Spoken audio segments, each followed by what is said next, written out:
Hey guys, it's Study Games. We're going to take a look back through history and talk about the day that Sega died. Sega used to be one of the most promising companies, and now it's not.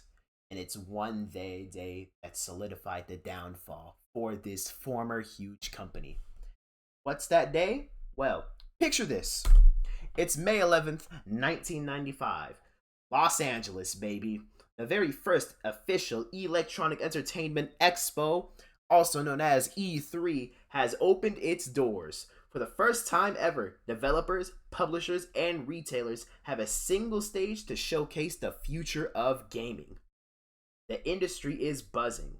The 16-bit era, the Sega Genesis, the SNES, is winding down.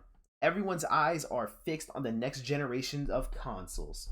CDs, 3D graphics, full motion video. This is the event where fortunes are made and reputations are shattered. The stakes, massive. Mind you, the first E3 is more than just an expo, it's a war zone. Every major player is present. You have Nintendo with the Ultra 64.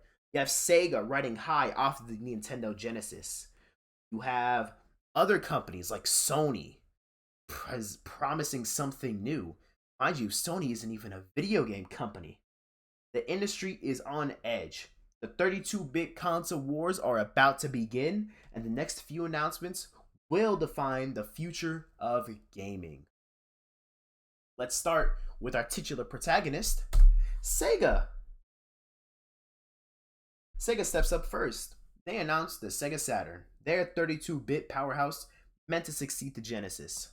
Mind you, this was after the Sega CD and the Sega 32X released, which were add-ons for the Sega Genesis.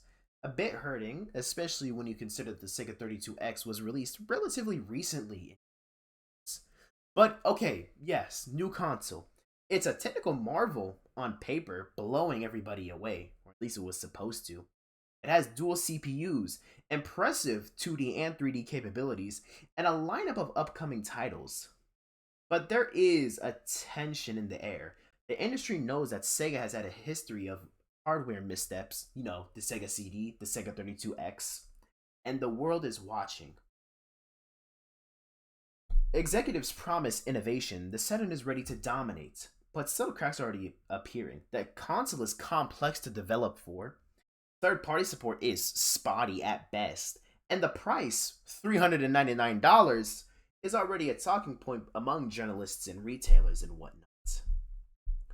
Then comes the disaster. Sega releases the Saturn early, way early, months ahead of schedule early, and only in select stores. Retailers were blindsided, sucker punched, essentially. They were not prepared. The distribution of the Sega Saturn is, in a word, chaotic. The press is confused. Third-party developers scramble to meet launch deadlines, for God's sake. The Sega only released with 6 games. The Sega Saturn only launched with 6 games, one of them being a port for Virtua Fighter. The early launch, meant to secure a head start over Sony, backfires spectacularly. Instead of a celebrated debut, the Saturn's launch feels rushed, disorganized, and amateurish. The message is clear. Sega is panicking. Mind you, this isn't the Genesis does what Nintendo don't, blast processing 16-bit cool kids on the block Sega. This is mid-90s. Oh my god, we just released the 32X, we just released the CD. Those failed. Sega of America and Sega of Japan hate each other's guts, and we're bleeding money, Sega. Sega is panicking.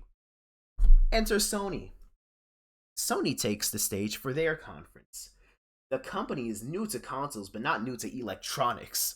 Sony has been one of the biggest, and it still is one of the biggest, if not the biggest, electronics company in the entire world. Sony announces the PlayStation, their foray into the gaming market.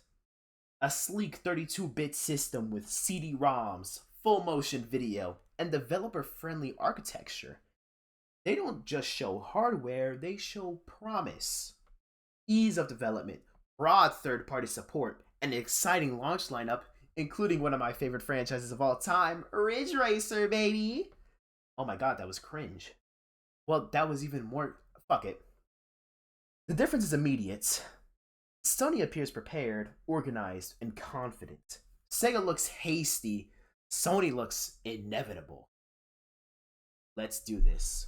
Now, then comes the mic drop moment. Steve Race, former Sega Vice President of Marketing, and now President of Sony Computer Entertainment America, Steve Race, walks up to the stage and drops the price. $299. The crowd gasps. A thunderous applause appears. $299.